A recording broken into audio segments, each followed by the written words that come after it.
ሰላም ቤተሰብ ለሃያኛው ኢትዮጵያ ብሔረሰቦች በዓል እንግዶች ወደ ሆሳና ከተማ ወደ ማዕከላዊ ኢትዮጵያ ክልል መግባት ጀምረዋል። አሁን የማሳያችሁ በሆሳና ዱባንቾ አካባቢ እየተደረገ ያለውን አቀባበል ነው።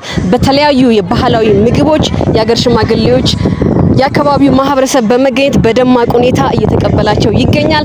ከገቡት ብሔረሰቦች መካከል ከደቡብ ምዕራብ ኢትዮጵያ ክልል የሸክቾ ብሔረሰብ፣ የመጀንግ ብሔረሰብ፣ መኒት፣ ሱሪ፣ ዲዚ፣ ዚልማሙን ጨምሮ የተለያዩ ብሔረሰቦች በመግባት ላይ ይገኛሉ ማለት ነው።